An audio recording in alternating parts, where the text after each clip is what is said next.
Early in 2018, a tragic case caught the eye of some of our group members.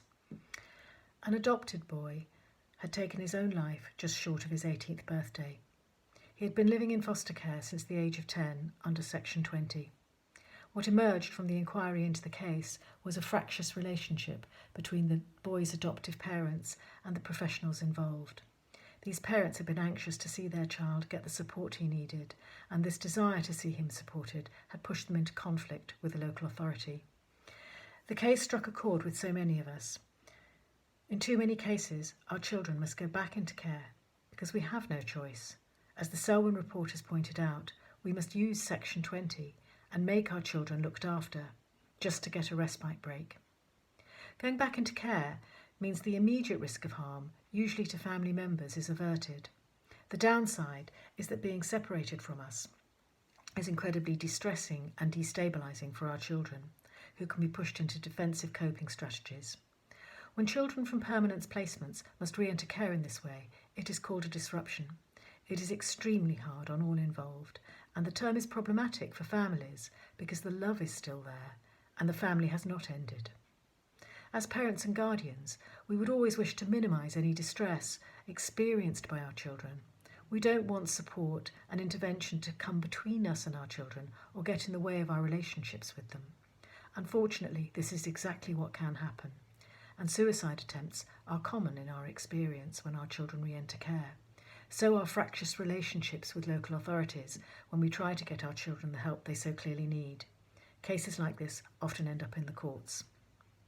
From our perspective, conducting our own research, lived experience research, is the only way to bring the more extreme difficulties we are facing as families into the light and at the same time protect our right of privacy. Being heard is a serious problem for us when we cannot speak out about our experiences as families, especially when the courts are involved. We have now produced 7 research reports. The last of these, about accessing and receiving support, was published at the end of May 2019, which we hoped would be in time for the all-party parliamentary group on adoption and permanence. We really do welcome some of the recommendations of this all-party parliamentary group. These are issues we've been raising awareness about for several years, but we also feel that important context issues are not being properly considered. The Adoption Support Fund is viewed as helpful, of course, but it will naturally become more and more necessary in the context of austerity services struggling to cope. And we've also seen the rise in prevalence of conditions like FASD. In our scoping work, we also observed a curious finding. Attention to negative cases is important in research, and we noticed that some experienced adopters commented that before the introduction of the fund, the support they received was actually felt to be better when a relationship had developed with a post-adoption social worker over a number of years. The Tavistock Centre for Human Relations also noted that care professionals felt that they had become commissioners and brokers, and there was less job satisfaction for them since the Adoption Support Fund. We think this is an important issue. Being assessed for support, usually when we've reached crisis point and statutory services have not been able to help, by professionals we barely know and who lack clinical knowledge, this is arguably not the most efficient way to support parents and carers raising vulnerable children who have suffered immense losses. Another important context factor that is having a significant impact on the lives of so many is the current restrictions in respect of legal aid. This means when there are disagreements between parents and carers and local authorities, which, as we've explained, are not uncommon, we must contest against the legal advocates of other parties, often without really understanding the law or the way that courts work. Adoption and special guardianship cases are usually very complex, and we need the right experts. Identification of the right expert can be problematic with a national shortage of clinical experts and many barriers to professionals becoming expert witnesses that have been identified by the President's Working Group on Experts recently, including fear of rough treatment by cross-examining lawyers. When our children re-enter care, it is frustrating when no money could be found to support us, but now thousands of pounds a week can be found, which is what residential care costs, usually between £3,000 to £5,000 a week. We can well appreciate why birth parents can feel resentful of us getting specialist support in this context when they feel they do not receive the support they needed and their children were removed.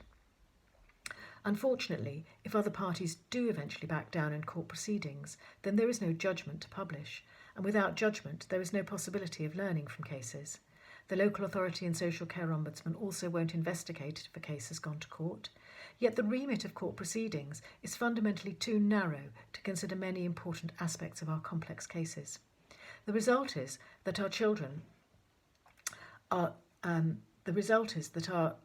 left and us are left to absorb injustices, unable to speak openly about any of it. Our children rely on us to speak for them, especially if they've suffered greatly, and their experiences are hard to talk about for them. Despite our best efforts as individuals or as a group, there is so far no possibility for discussion about any of the difficulties we are having in court. This topic seems to be out of bounds, but for the wrong reasons. We absolutely do need to talk about difficult court experiences and bad care experiences, if they are, including our children's suicide attempts, if they are part of the adoption and special guardianship journey for a small but significant minority of children, parents and carers. Going forwards, we would like to see a more participatory and collaborative approach where the problems that are affecting us can be thought about from our perspective, where nothing is out of bounds, and where there is the opportunity for idea sharing with us about solutions. We sincerely hope that SG&AT can be more involved with permanence modernisation, and that our lived experience research will be thought about with us, and that there is more opportunity for dialogue going forwards. Moving forwards is not easy when a child you love has suffered harm and there has been no way to prevent it or talk about it. Thank you for listening.